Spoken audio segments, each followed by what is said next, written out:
The letter arrived on a Tuesday. I know because Tuesdays were the days Damien liked to hold court in the great hall of Silver Ridge, sprawled in his carved oak chair at the head of the long table, a goblet in his hand and his generals at his sides, everyone laughing too loud at everything he said. He was the Alpha King. He got to decide what was funny. I had learned that early. I stood near the window at the far end of the hall, 2 steps behind his chair as I always stood, close enough to be his, far enough to know my place.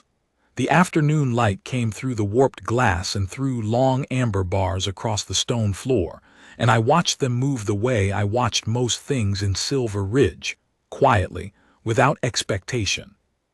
The messenger who brought the letter was young, new to the pack, maybe 17, with the uncertain gait of someone who hadn't yet learned how to move through a room full of ranked wolves without showing fear. He came down the length of the hall with the letter held before him like an offering, his pulse visible in his throat. Damien didn't look at him. He was telling a story about the eastern border dispute, something about his diplomacy, his brilliance, the way the opposing Alpha had backed down when he'd entered the room. His generals nodded along. I had heard the story 3 times and it grew slightly more impressive each telling. The messenger stopped at the edge of the dais and waited. When Damien still didn't look up, the boy cleared his throat. That earned him a glance, the cold kind. "For you, my king." The messenger held out the letter, from the Eastern Courier, marked personal.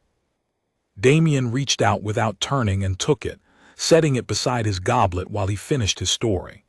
The messenger retreated gratefully.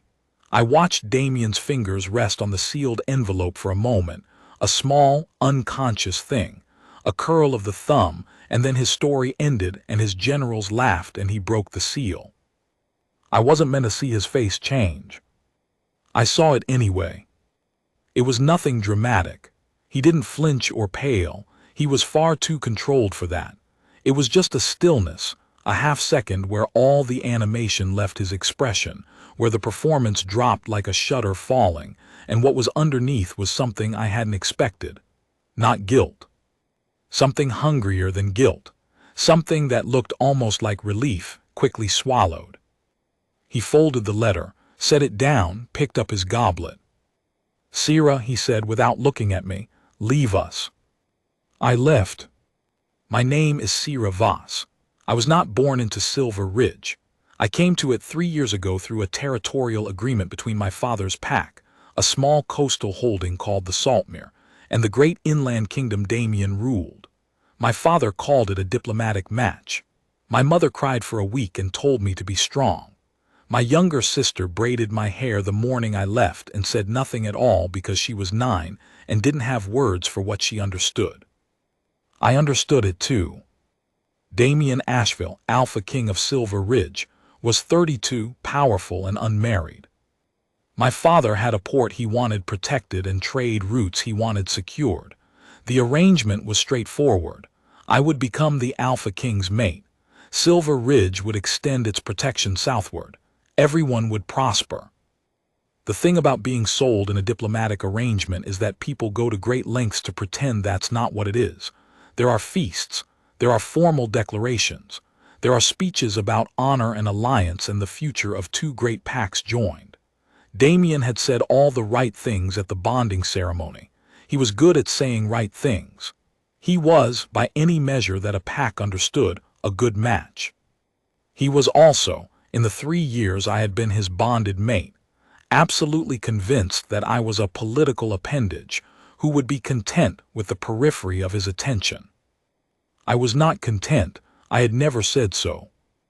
The thing about Silver Ridge was that it was very large. Damien's ancestral land stretched from the Black Cliffs in the north to the Vethara crossing in the south, and within them lived 7,000 wolves, 3 subsidiary packs, a trading port that rivaled anything my father had dreamed of, and a court that ran on status and visibility and the particular currency of who the Alpha noticed. I had learned to exist within it.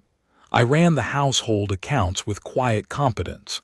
I sat beside Damien at formal dinners and spoke appropriately to his council members' mates. I was gracious and careful, and never asked for more than I was offered. What I was offered was very little. He didn't mistreat me. I want to be clear about that. He never raised his voice to me, never used our bond as a weapon, never said anything deliberately unkind. He simply didn't see me, or rather he saw me as a function. Sira at the window, Sira behind the chair, Sira managing the household linens and the arrangement of the winter feast while he ruled his kingdom. The letter changed something. I didn't know what yet. I learned what was in it 3 days later, by accident. I wasn't eavesdropping. I want to be clear about that too, though I recognize the distinction matters less than it might seem. I had gone to Damien's private study to leave the month's household ledgers on his desk, something I did every 30th day without fail, something he acknowledged with a single nod and occasionally referenced when arguing with his treasurer. The door was ajar. I heard his voice before I reached it.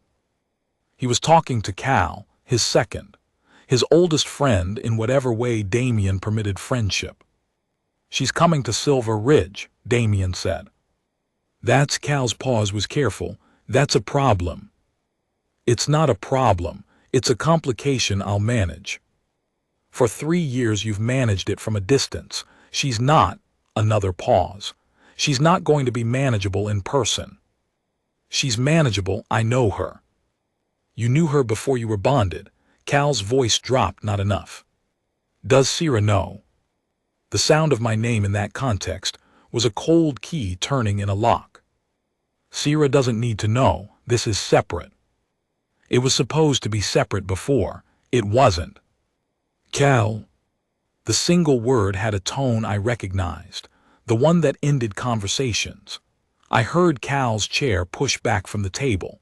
I took a step away from the door and then stood in the corridor with the ledgers against my chest and my pulse doing something irregular behind my sternum.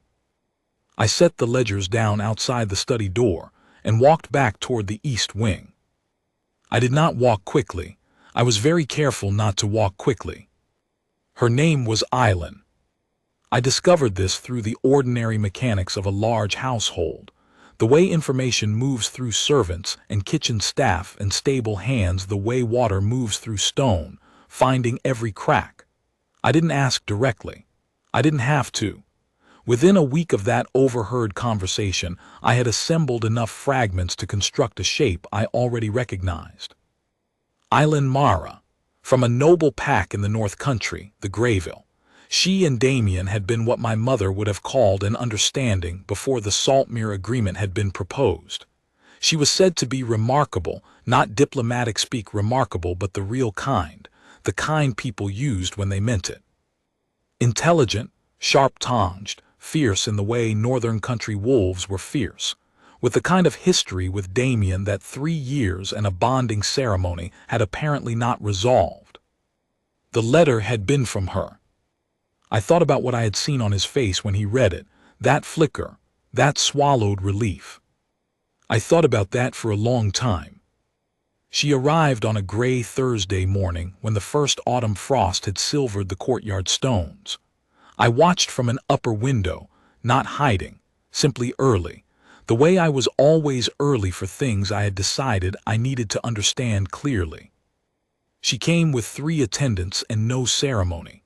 A dark bay horse, a travel-worn cloak the color of winter heather, hair the dark red of old iron bound at the back of her neck. She moved like someone who had never needed to calculate an entrance. Damien met her in the courtyard. I was too far above to hear words. I didn't need to. The body language was a language I had been reading for 3 years, not his language toward me, which was always measured and appropriate and fundamentally absent, but something older and less controlled. He stepped toward her before he caught himself. She stopped when she saw him and held still in a way that was its own kind of movement. His hand came up to her arm in a gesture that wasn't quite a greeting, and wasn't quite anything I had words for. I stepped back from the window. I went to my accounts. Eileen Mara's visit was official. That was what made it complicated and clean at the same time.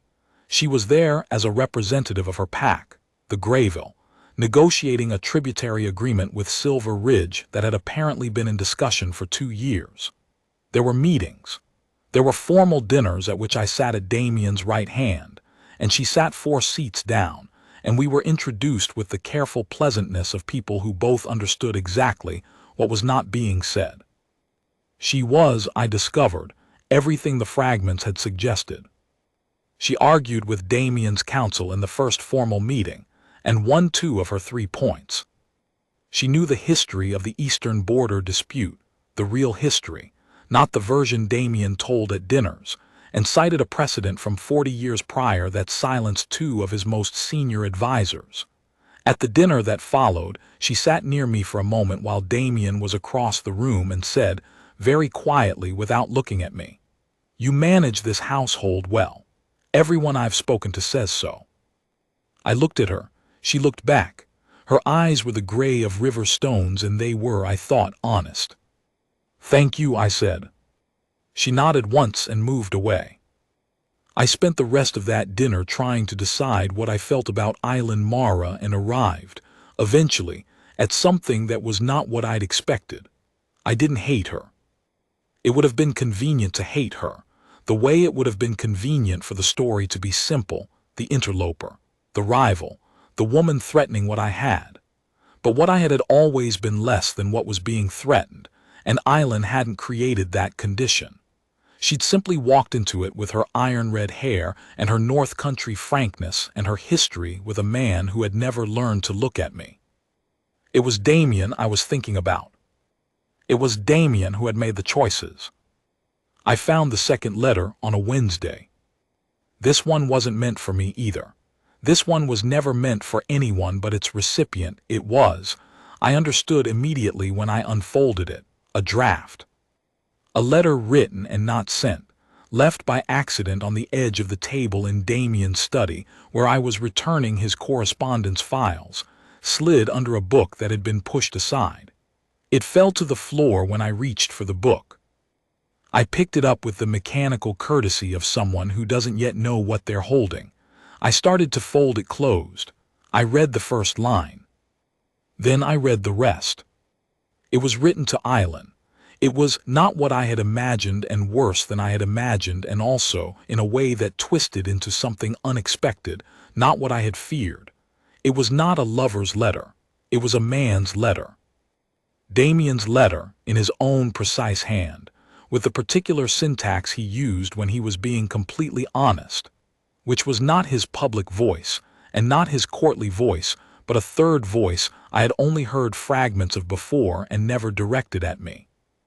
He wrote that he had made a mistake, that he had known it was a mistake when he made it, that he had done it anyway because Silver Ridge needed the Saltmere port, and because his advisor had told him the Greyville match was politically untenable at the time, and because he had convinced himself that what he felt for Island was the kind of thing a king could set aside when duty required. He wrote that he had been wrong, that setting it aside had not made it smaller, that 3 years had not made it smaller. He wrote that he was sorry. Not to Island, to himself, in the way men write to themselves when they're not brave enough to say the true thing out loud. He had written it and not sent it and left it under a book, and some part of him must have known it would be found because Damien Asheville did not make careless mistakes with correspondence. I stood with that letter in my hands for a long time. The study was very quiet. Outside, I could hear the wind across the courtyard and somewhere below the sound of the kitchen beginning its morning work. The ordinary sounds of a household running. My household, in the technical sense. The household I ran while the king who owned it had been carrying this for 3 years and never, not once, thought to say any part of it to me. I wasn't going to cry. I had decided that before I finished the second paragraph. What I felt was something colder and more clarifying than tears. The specific sensation of a thing you have been telling yourself for 3 years suddenly becoming undeniable. I folded the letter with care, set it exactly where it had been, walked out of the study and closed the door behind me. I went to the eastern stables. I had a horse there, a compact gray mare named Ash who had come with me from the Saltmere, and who was the only living thing in Silver Ridge who responded to me with uncomplicated affection. I spent an hour in her stall with my forehead against her neck, while she moved her nose through my hair with complete indifference to whatever was happening in my chest. It helped, the way things help when they cannot fix anything. What I was working out was not whether to leave. I had understood, somewhere around the third paragraph of that letter, that I would leave Silver Ridge. That was not the question. The question was what kind of leaving it would be, the small, careful kind that preserved the alliance in my father's port and all the things that had been traded for this life, or the kind that was something else entirely. I was still working on that when I heard boots on the stable floor behind me. I didn't turn, I knew his step. "Cal told me you were here," Damien said. "I come here often," I said. "You know that if you'd ever come looking before." A long silence. "Sierra, don't," I kept my voice even. "Don't do the thing where you say my name in that particular tone, and it means we're about to have a reasonable conversation where nothing is said. I'm very tired of those conversations." Another silence. He came around to where I could see him. I stayed where I was, one hand still on Ash's neck. He looked, I searched for the word and found it, uncertain. Damien Asheville, Alpha King of Silver Ridge, with his gray temples and his broad shoulders, and his face that was still legitimately striking even after 3 years of finding it emotionally inaccessible, looked uncertain in a way I had not once seen in 3 years. "I left something in my study," he said. "I know." He looked at me. "I didn't read it," I said, which was a lie, and we both knew it was a lie, and the fact that he didn't call it a lie told me something. "I don't need to. I've been reading the things that weren't said for 3 years. I've gotten quite good at it." "Sierra, did you bond with me because you chose to?" I asked. It came out quieter than I expected. Or because it was the arrangement that had been made. He didn't answer quickly. That was something, I supposed, that he didn't reach for the easy answer. "Both," he said finally, "in the beginning. And after the beginning." His jaw moved. I thought it would become something different over time.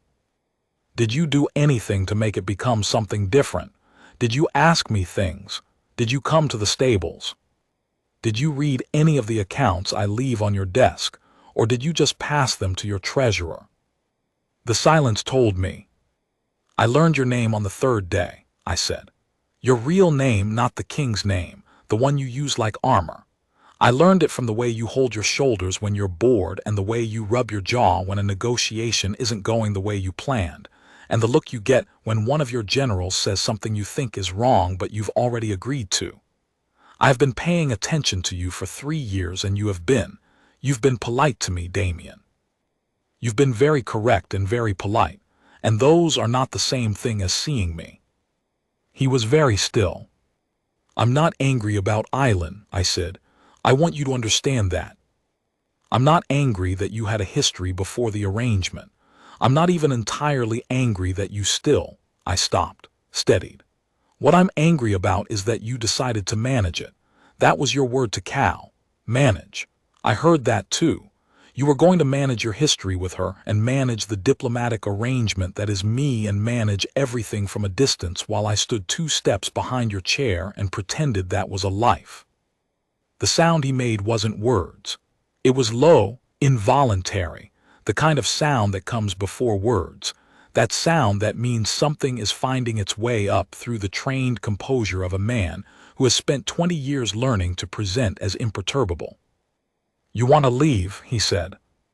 "I think I've been leaving for a long time," I said. "I just didn't know where to." Where was a question I hadn't answered yet. I thought about my father's pack in the coastal holding and the way the wind came off the Saltmere in winter, but I had been 17 when I left, and that was a girl's home, and I was not that girl anymore.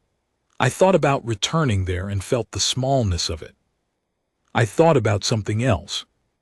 There was a name I had heard 3 times in the last year. The first time from one of Damien's council members, in passing, as a reference point in a territorial debate.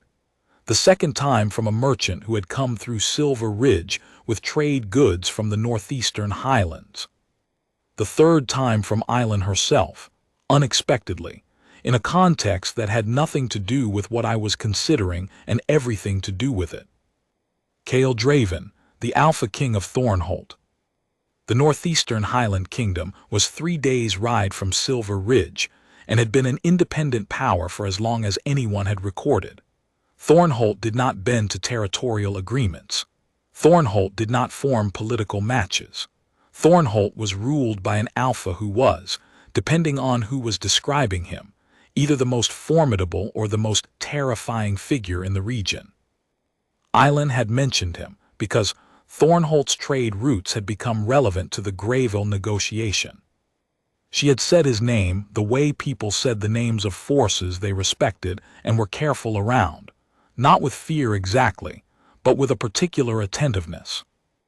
I had tucked it away, the way I tucked things away, the way I had been tucking things away for 3 years.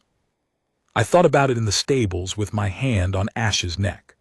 I thought about it through the night and through the quiet morning, and through the conversation I eventually had with Damien that was one of the more honest conversations of our 3-year bond, and also one of the most painful, and also, underneath both of those things, a relief for both of us. He didn't try to stop me from leaving. He offered me passage, funds, a formal letter of safe conduct, all the correct things. I accepted the passage and the letter and nothing else. Eileen was in the courtyard when my horse was brought around. She looked at me with those Riverstone eyes, and I looked back at her, and we stood in the strange clarity of 2 people who understand each other very well despite having spoken perhaps 40 words. "Thornholt," she said quietly. She said it like a question and like she already knew. "I don't know," I said, which was honest. She nodded. "He's not what they say." "What do they say?" The corner of her mouth moved.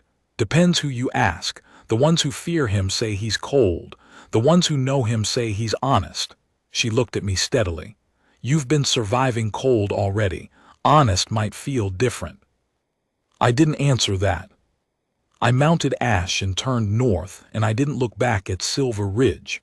Not because I was performing an exit, but because there was nothing left for my eyes to search for there. I want to tell the truth about what I expected from Thornholt. I expected a court that was rougher than Silver Ridge, because that was what people meant when they said Highland Pack.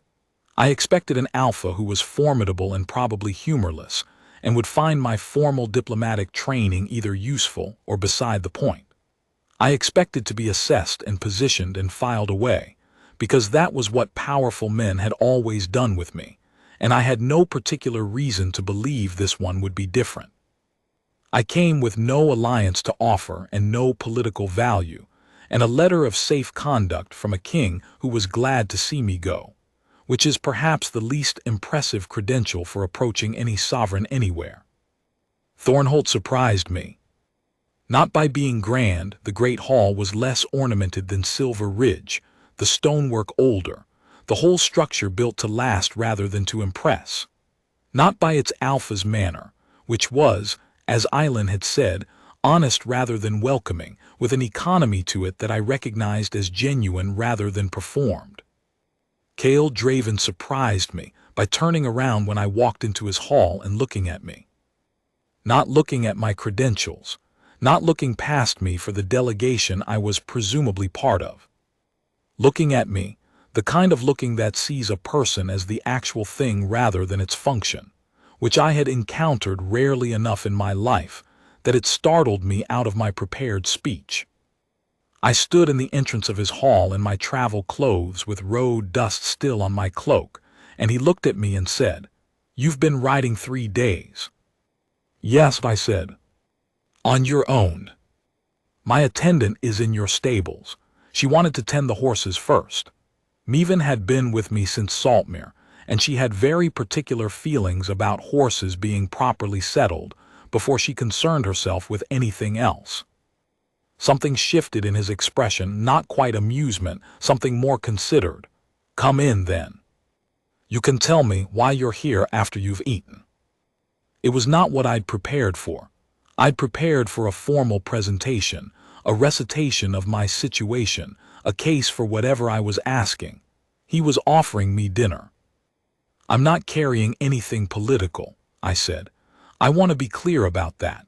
I have no alliance to offer you and no territorial interest in nothing particularly useful." "I didn't ask," he said. I stopped. "I heard your name 3 times from people I trusted, and I stopped again, because what came next was something I had not put into words before. I needed to go somewhere where the terms were honest." He studied me for a moment. The hall was quiet. Somewhere at the far end a fire was going, the low, honest orange of a fire built for warmth rather than spectacle. "They usually aren't," he said. "No," I said. "In my experience, mostly not." He nodded, the small decisive nod of someone receiving information they will actually use. "Then come in. Eat. We'll talk honestly when you're ready." That was 6 weeks ago. I am going to try to describe what 6 weeks in Thornholt was, because I think the most important things are the ones that don't make a clean narrative, the ones that accumulate rather than arrive. Cale Draven was 40 years old and had run Thornholt alone since his 23rd year. His father had died in an eastern conflict, and he had stepped into a kingdom in the middle of a crisis, and he had held it together through a combination of competence and stubbornness, and what I gradually came to understand was an absolute refusal to pretend. He did not say things he didn't mean. He did not position himself for conversations. When he didn't know something, he said so, which was enough of a departure from every alpha I had encountered that it took me 2 weeks to stop waiting for the catch. He asked me things. This sounds like a small thing. It was not a small thing. He asked me what I thought of the disputed border arrangement. He was renegotiating with 2 subsidiary pacts. He asked me, when he saw me going over accounts at the library table on the 4th day, what I was looking for, and when I told him I was reviewing his household structure out of habit, he said, "What do you see?" and meant it as an actual question. He asked me what the Saltmere coastline was like in winter and listened to the answer. He asked me, on the 11th day, what I had wanted when I was 17 and what had happened to it. I told him about my mother crying and my sister braiding my hair, about learning to read the accounts so that I would have something that was mine regardless of what else was determined about me, about Silver Ridge and the window and the long amber bars of light across the stone floor that I had watched moving for 3 years. He listened to all of it. He didn't offer solutions or parallels or anything that redirected the weight of it back onto himself. He just held it the way you hold something you understand is important, carefully, with your full attention. I realized partway through that I was crying. I hadn't cried about any of it yet. Not in Damien's study, and not in the stables, and not on the 3-day ride north. I had been managing my exit with the same quiet competence I managed everything else, and apparently at some point in the 11th day of being asked real questions by a man who looked at me like I was the actual thing rather than its function, the managing had run out. Cale didn't make a production of it. He moved to sit closer, which in a Highland wolf was a language I understood. He didn't say the things you say to people who are crying. He said, after a while, "You built a very complete life inside an incomplete one." "It's not particularly remarkable," I said. "It is," he said. "People with less to build from make less of it." The bond that opened between us was not the sudden thing the stories describe. It was slow. It came out of accumulated honesty the way Thornholt had accumulated its strength, not through declaration but through time and repetition and the particular intimacy of being actually known. It came out of him saying, "What do you see?" and meaning it. It came out of me stopping managing and starting simply being present, being direct, saying the things I had trained myself not to say. It came out of a conversation on the 23rd day, when I finally asked him why he had never bonded. He looked at the fire for a moment before answering. That particular pause I had learned to recognize, the one that meant he was locating the precise, honest answer rather than the available one. "I was waiting," he said. "For what?" "For someone I could stop performing for." He looked at me then. "I'm very good at the king, I've had to be, but the king is not." He stopped. "The king is what I do. I was waiting to find out if there was someone who wanted the rest." The rest? The man who asked real questions and listened to the answers and made space for someone to cry without making them perform composure about it. "I'm not easy," I said. "I've been careful for so long that the not careful parts are sharp." "I don't want easy," he said. I looked at him, really looked, the way I had been looking at things my whole life, the way I had looked at Damien for 3 years and found only the performance, and saw the thing I had been looking for without knowing what to name it. Someone who was actually there. The bond ceremony at Thornholt was nothing like Silver Ridge. There were no speeches about honor and alliance and the future of 2 great packs joined. There was no feast designed to impress dignitaries. There was the hall, firelit, with Kale's council, and a handful of his trusted people in Meven, who had been crying quietly since the morning, and who I suspect had decided this outcome 3 days into our stay. Kale took my hands. "I want to tell you," I said, "something profound." I said, "I've been paying attention to you for 6 weeks and I've learned your third voice. The one that isn't the king's voice and isn't the diplomatic voice. I want to go on learning it." He said, "I've been paying attention to you since you walked in with road dust on your cloak and told me you had nothing useful to offer, which was the most useful thing anyone had said to me in years." The bond that opened between us was warm. That's the only word I have for it. Not the sharp, bright spark of the stories, but a warmth that came from somewhere deep and settled, the kind of warmth that has always been there waiting for the right conditions. I had spent 3 years standing 2 steps behind a chair. I stood beside him. My father's letter arrived 2 months later. It was formal and complicated, and contained a great deal of careful language about the Saltmere alliance and the trade route implications of my new bond with Thornholt versus my previous bond with Silver Ridge. He was very good at writing formal, careful letters. Near the end, almost as an afterthought, he wrote, "I hope you are well." I wrote back, "I am, Father. For the first time in 3 years, I entirely am." I was standing at the window when I sealed it, a window in Thornholt that looked north across the Highland moors, where the heather was coming in dark and late season, and the sky was the low pewter of an autumn afternoon. Kale came to stand beside me, not 2 steps behind, beside. He looked at what I was looking at. We stood there for a while. "Do you miss it?" he said. He meant Silver Ridge, I thought, or maybe he meant before, all the before. "No," I said, and then more honestly, "I miss the person I was trying to be there. The one who kept thinking if she was careful enough and quiet enough and useful enough." I stopped. "She didn't get to be. I missed her even while I was being her." He put his hand over mine on the window ledge. Outside, the wind moved through the heather and the light was beginning to change. The last of the afternoon going copper and then going dark.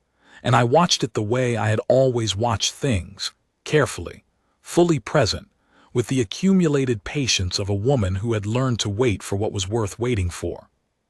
Except now there was a warmth beside me that meant the watching wasn't lonely.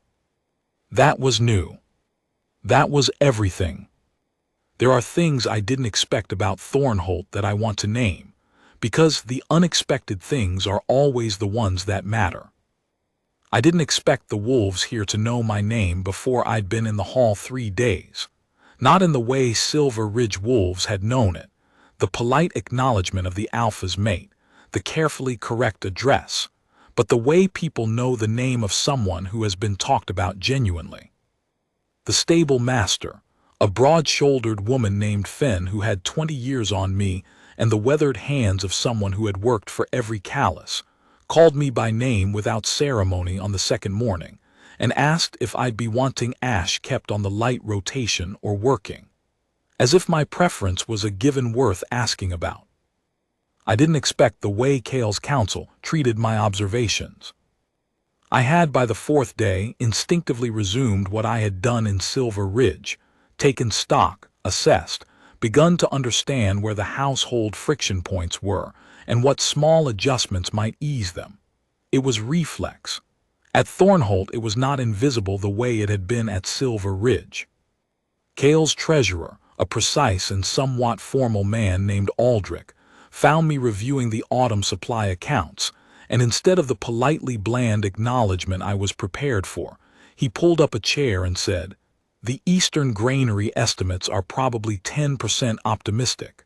Have you gotten there yet?" I had the annotation in the margin.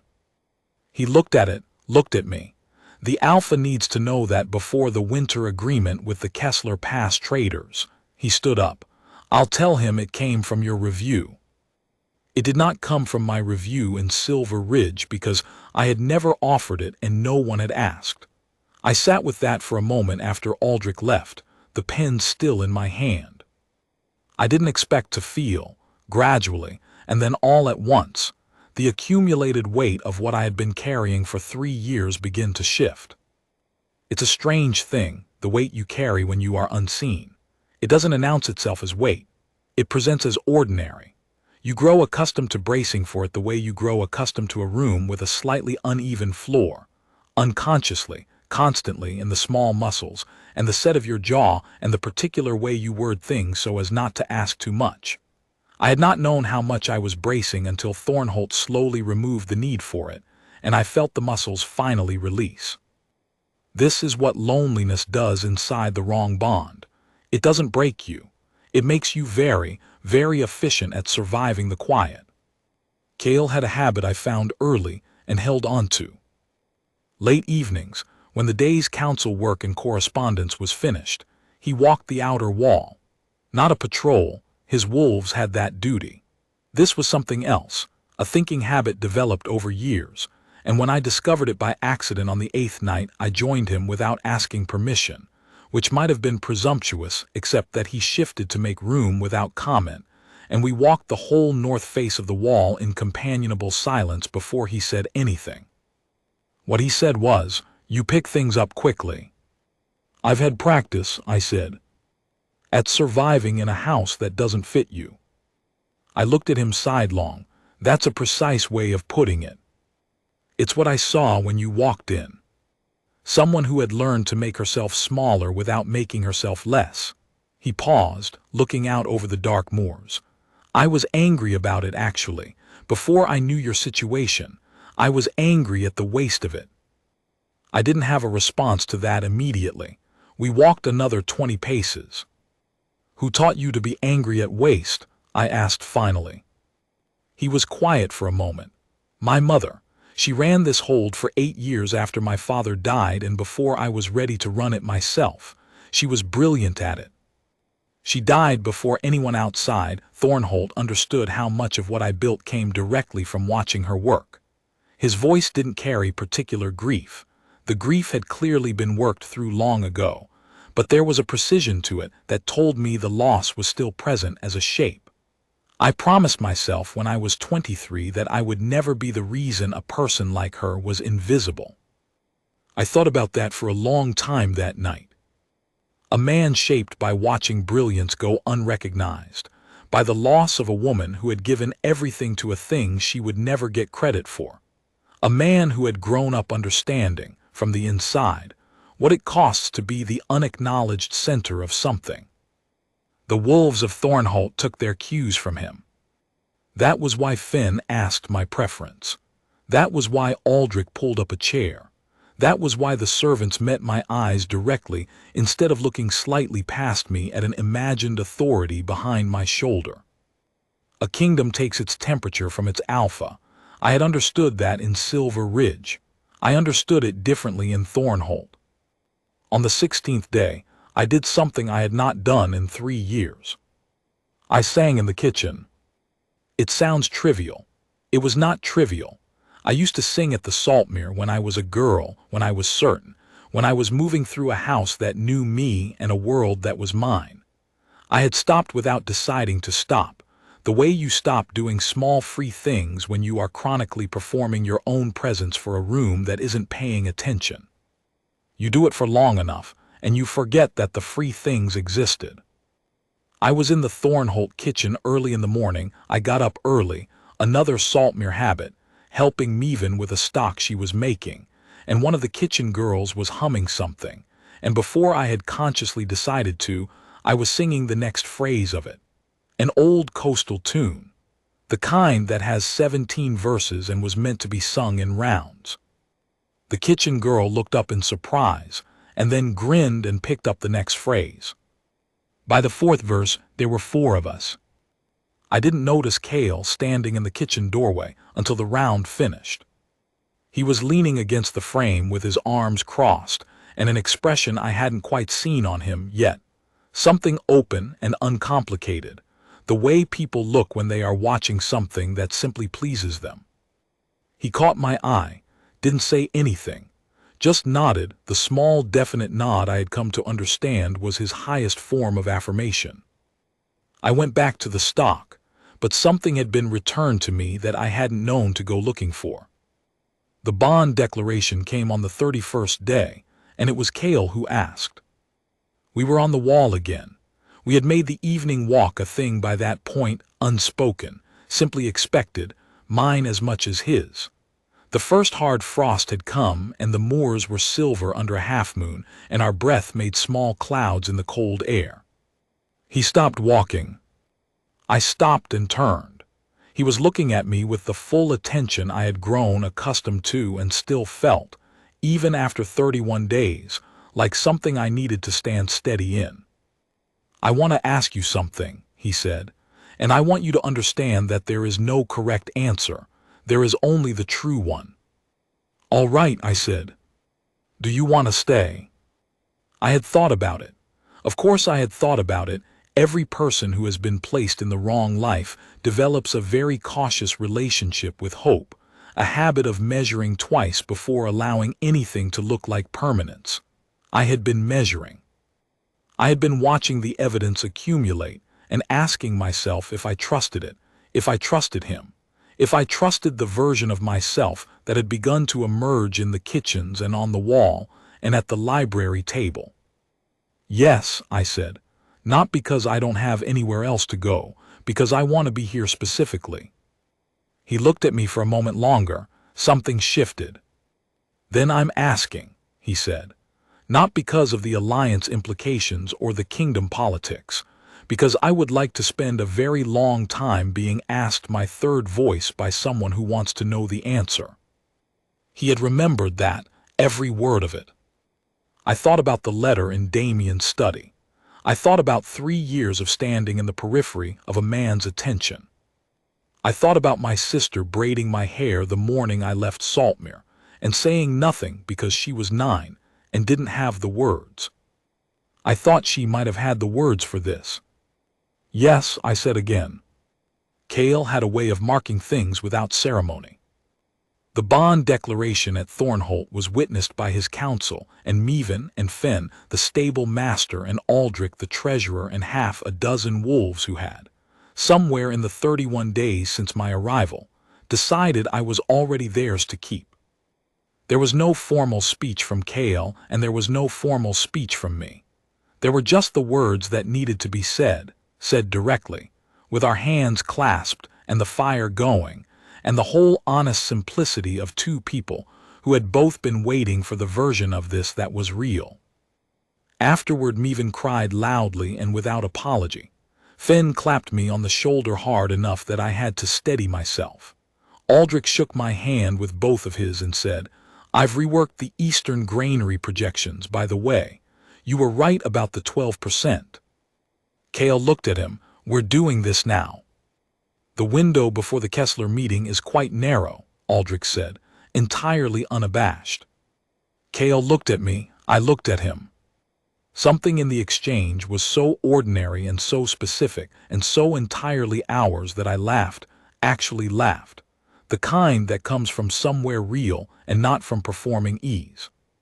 He smiled, not the measured expression of a king calibrating a room, the unguarded kind, the third voice, the one I had been learning.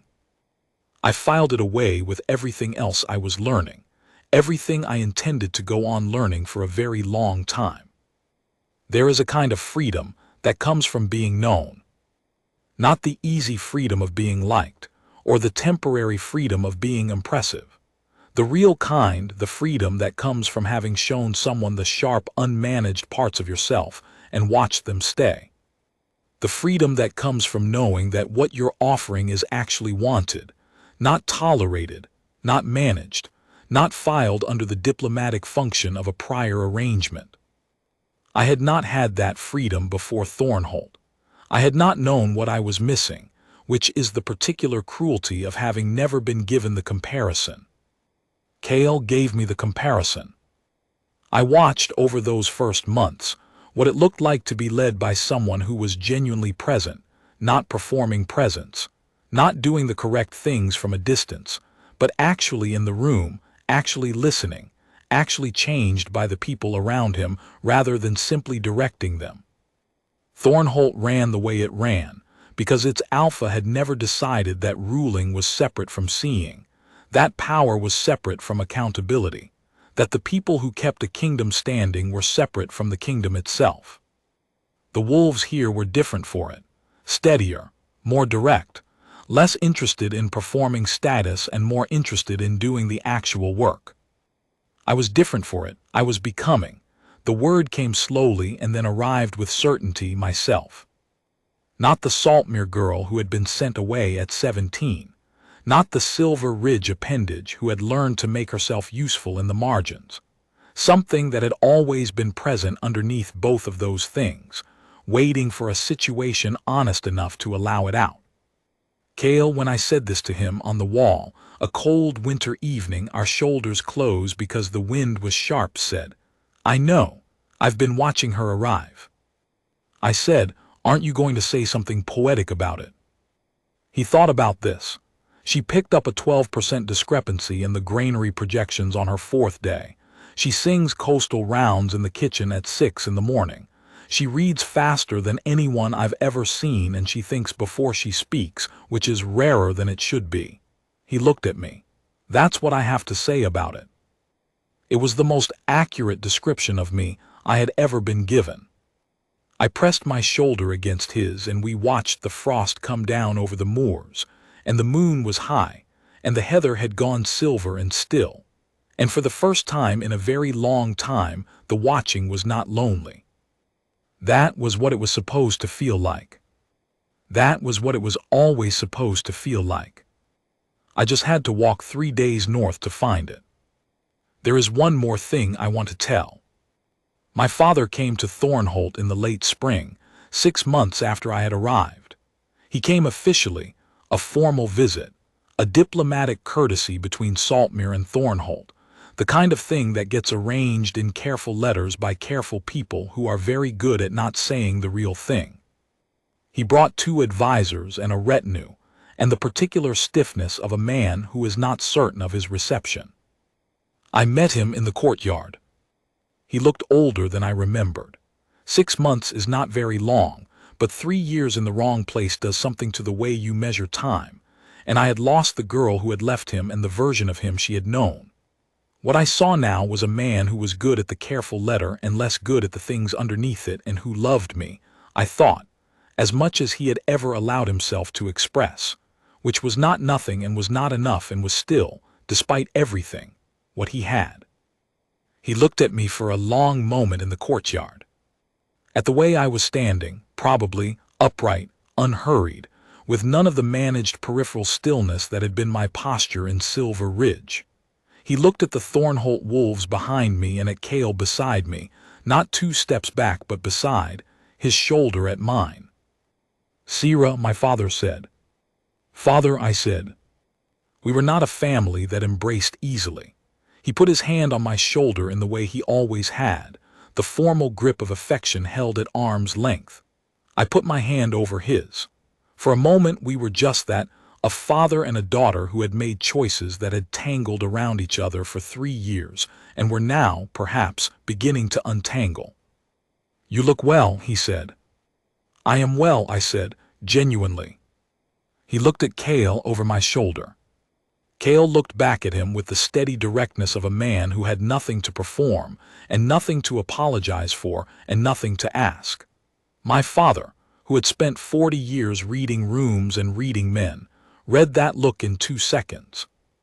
He nodded, the small, precise nod of someone conceding a point they had not expected to concede. "Saltmere would like to discuss the northern trade route," he said, which was my father's way of saying, "I see what you found here, and I will not diminish it by making it primarily about me." "Of course," Cale said. "Come in, we'll eat first." My father looked at me once more, quickly. I thought I saw something move in his face, some calculation resolving, some weight shifting. The ghost of the daughter who had braided hair with her sister and been handed off at 17 was perhaps visible to him in this moment, superimposed over the woman who was standing in a northern courtyard with a wolf king at her shoulder, and the settled look of someone who had arrived at the place they were always heading. "Good," my father said. We went inside. "The last thing I want to say is about the letter. Not the one that started this, Damien's draft, the one I found in his study, the one that cracked the foundation of everything I had been telling myself about my life. That letter had done what it needed to do, and I had left it behind in Silver Ridge, along with everything else I was ready to stop carrying. This letter is the one I wrote my sister on the anniversary of the day I left Saltmere. She was 12 now, and fierce, and had her own opinions about horses and stitchwork, and which of the coastal fishing families was worth trading with, and which wasn't.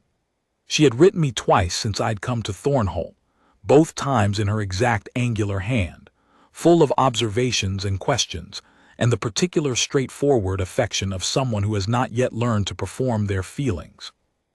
I wrote her, "I want to tell you something about the life you'll have, because you are going to have more choices than I did and you are going to make them better. Don't make yourself smaller to fit a space that was never designed for you. Wait for the space that wants the size of you. It exists. I know because I found mine, which is 3 days north and higher than I expected and colder in winter, and more real than anything I knew when I was 12. You will find yours. You have always been exactly the size of whatever the right space needs you to be." I sealed it and sent it with the next courier. The morning it went I stood at the north window again. My window, Cale called it, with the slight warmth in his voice he used for things that were definitively mine now, and watched the Highland moors in the early light. The heather was coming in again, a second season's worth. The same dark purple-gray it had been when I first saw it, and entirely different because now I knew its specific smell in rain, and the way it moved when the wind came down from the high ridges, and the small birds that nested low in it and called across the morning. Knowing a place changes what you see in it. Knowing you are wanted in a place changes what you see in yourself. I heard Cale's step in the corridor and then the door, and he came to stand beside me. Just that, beside me, the ordinary morning miracle of it, and looked at what I was looking at, and was quiet in the companionable way that means two people are sharing the same moment rather than occupying it separately. "The Eastern Council is in an hour," he said eventually. "I know," I said. "Aldrich will have the revised trade projections. I've already reviewed them." He looked at me. "Of course you have." I looked back at him. The third voice, the honest one, the one that wasn't the king and wasn't the diplomat but was the actual man, I knew it by heart now. I had been learning it every day for almost a year, and I would go on learning it, the way you go on learning a language after you already speak it, deeper and more precise with every conversation, with every morning on this wall and every evening walk and every question asked and meant. "Come on then," I said. "Let's go hear what Aldrich revised." He put his hand on the small of my back. The small, definite gesture that said mine asterisk and here, and I see you all at once. And we walked out of the north window and into the morning together. That was how it was. That was how it would be. The letter that had been meant for someone else had cracked open a life that needed to be cracked open, and what had come through was not destruction but navigation. The hard-won knowledge of where I actually was versus where I was supposed to be, and the distance between those 2 points, and the 3 days north it took to cross it. I had stood at the window in Silver Ridge for 3 years watching light move across a stone floor. I had found the window where the light was mine to stand in. That was everything. That was more than enough.